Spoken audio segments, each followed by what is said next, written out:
I'm a protectionist at heart, but if we don't have it and we have a crisis, let's go get some. So there's this comment that I got on a video I made about 9 months ago that I want to share with you. This dude was responding to a quotation I read early in the video. Asterath the Grim wrote, "The American people saw what populism had to offer and hated it." That was the quotation, to which he responded, "Well, now they're getting what they deserve." In response, Kai wrote, "Yes, the economy is finally growing back. How terrible." While I believe that this was technically true at the time Kai wrote this, if I remember correctly, this was largely due to the pandemic waning and government restrictions being lifted, which can hardly be considered genuine economic growth. To this, Asterath responded, "Try to buy some lumber." When I read that response, I genuinely laughed out loud and shook my head. It's not that I find rising lumber prices to be funny. Indeed, they are high. About a year ago, the price had increased about 250% from where it had been a year prior. No, I laughed because one of the reasons why they're so high is because of tariffs. I don't know about Asterath, but most economic populists applaud tariffs on cheap imports because they think it will help the little guy, when in reality, it usually does the opposite.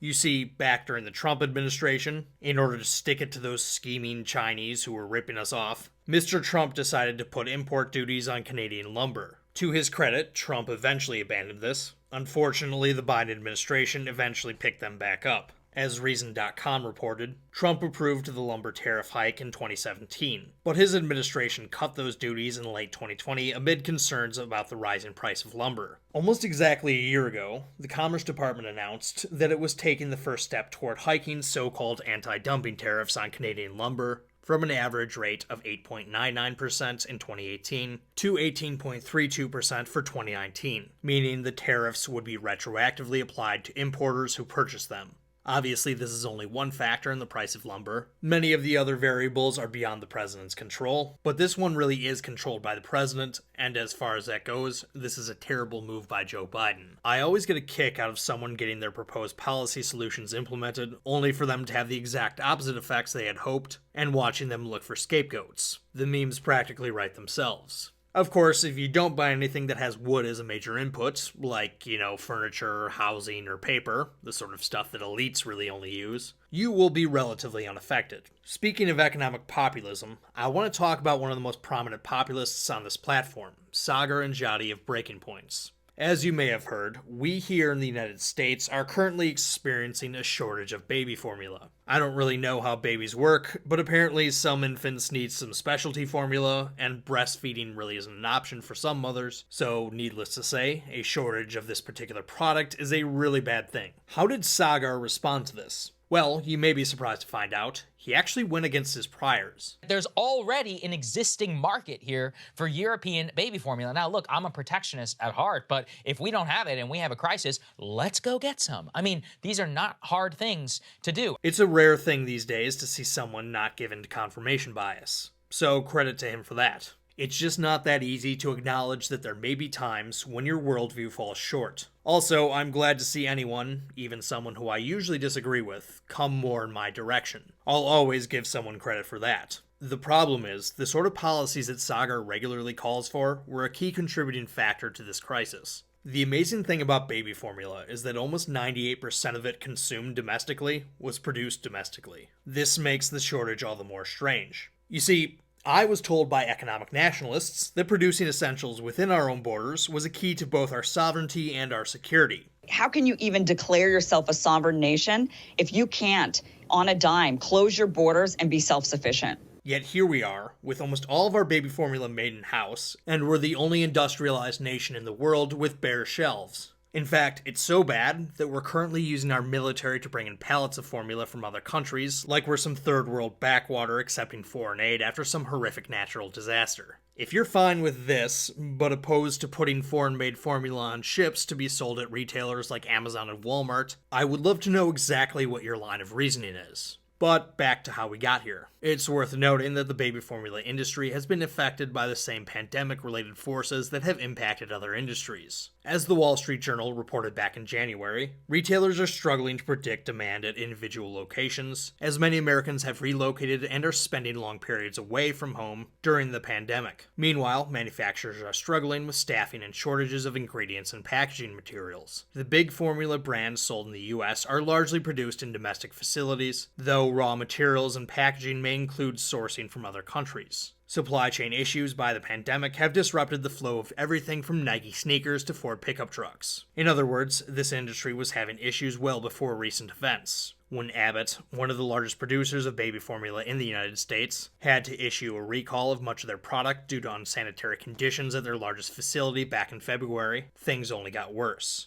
And here's where policies by the federal government really made things worse than they needed to be. For starters, formula manufactured in different countries is subject to high import tariffs. As the Cato Institute reported, the United States subjects infant formula to tariffs up to 17.5% and tariff rate quotas. For tariff rate quotas, some levels imported are subject to a tariff, with the excess subject to a tariff and additional duties. This means that there are blanket tariffs on formula that is imported, and that the tax rate can increase once a certain threshold of imported goods has been reached. This typically disincentivizes importation even more than normal tariffs, as it adds uncertainty to the mix for importers. They don't know exactly when the next level of taxation is going to kick in. These duties on imports were actually tightened under the USMCA, which disincentivized increased production from our supposed free trade partners to the north. As Scott Linscomb wrote in his article on the baby formula shortage for the Dispatch, which you should definitely read if you want a more thorough breakdown of the situation, link is in the description box below, because USMCA effectively capped possible exports of infant formula to the United States, it discouraged investments in new Canadian capacity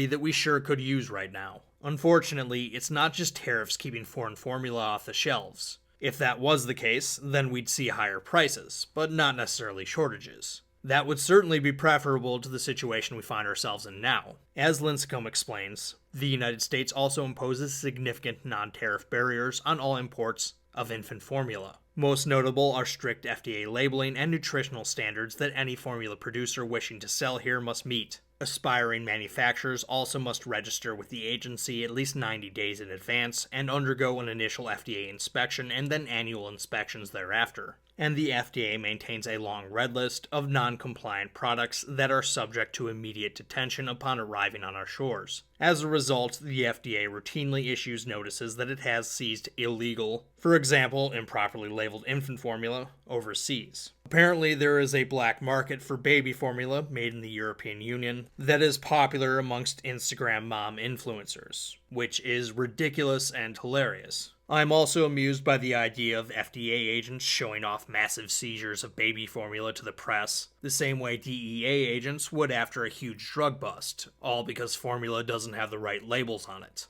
In all seriousness, though, it's ridiculous that the FDA, which is supposed to be looking out for our health and well-being, is keeping people from buying formula that has higher production and ingredient standards than the stuff we make here. Meanwhile, infants have died and gotten sick because an American factory can't keep its equipment clean, which apparently eluded this same regulatory agency. Also, part of this problem is related to the Women, Infants, and Children Nutritional Assistance Program. The majority reports, of all places, actually had a guest on who explained the problem well.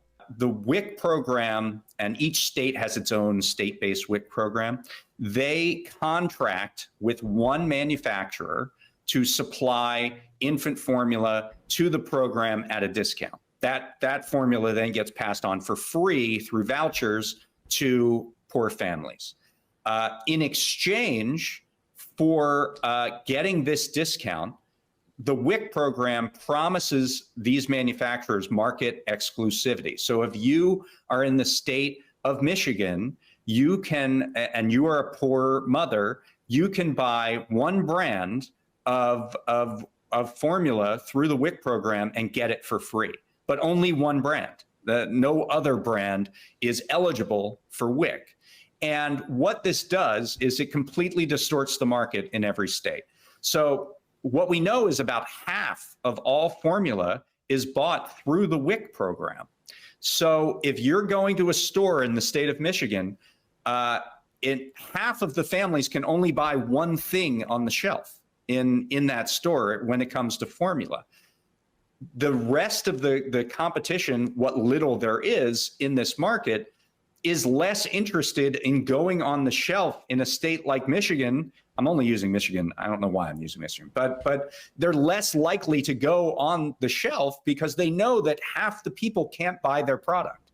So why are you going to stock that shelf hoping that the other half of the market uses you to a large degree? And so what we see are these network effects. A great example is in California. So several years ago, they redid their competitive bidding process to get a new wick supplier.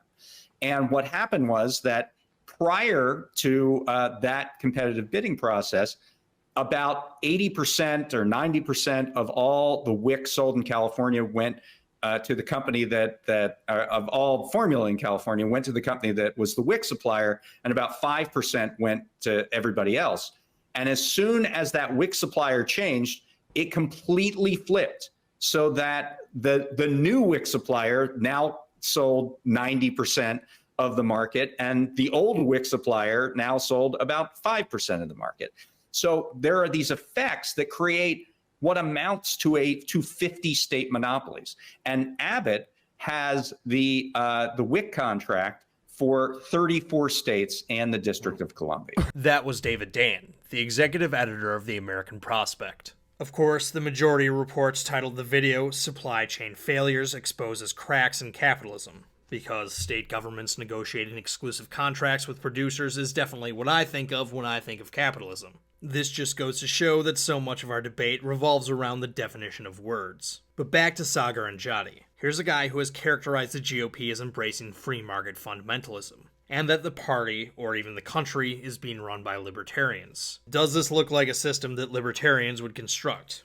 I certainly don't think so. Rather, it's much more of a system constructed by lobbyists. Literally. As American dairy lobbyists wrote in their letter of support for the USMCA to the head of the United States Trade Commission in 2018, a particularly critical additional element of the USMCA in this area is the export surcharge that is intended to discourage exports of Canadian SMP, MPC, and infant formula beyond specified quantities. Properly administered, this provision will be an essential tool in constraining Canada's ability to dump unlimited quantities of dairy products onto global markets. Canada must ensure that these surcharges function as intended to discipline the export expansion of these product areas. On Breaking Points, Crystal and Saagar correctly lament the influence of big business in our political system. Oftentimes, they incorrectly characterize the effects of that influence, though. After doing some research, Saagar found out that the infant formula market is nowhere near free. And I've now known much more about baby formula than I ever did in my life. Sometimes all the lobbying and campaign donations industry throws at the federal government results in the lowering of regulations and trade barriers.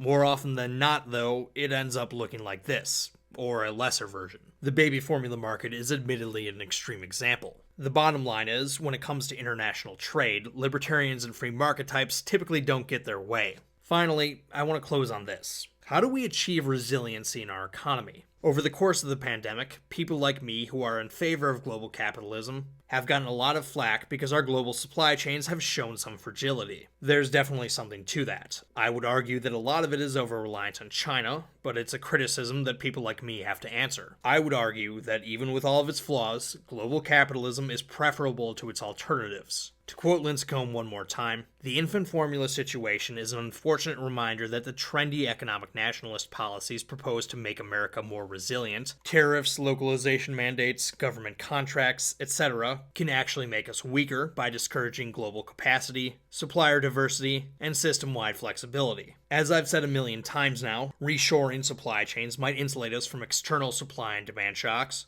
but it also can amplify domestic shocks and reduce overall economic growth and output to boot. We're seeing that reality play out once again in the highly protected and regulated U.S. dairy market, where domestic production accounts for the vast majority of American consumption. Indeed, infant formula, with its protectionism, regulations, and a heavy dose of government direction, is pretty much a poster child for what nationalist industrial policy advocates today propose for all sorts of strategic industries. And, well, here we are. Lessons abound. Disruptions can come in lots of forms. A global pandemic, a war in Europe, a factory that failed to be cleaned properly, environmental calamities, political strife, worker shortages, famines, you name it. And they're always going to happen, including within our own borders, as we've seen. The best way to deal with these is to build supply chains that are adaptive and diverse, that sources products and inputs from multiple places, instead of putting all of our eggs in one basket. More free trade is the answer, not less.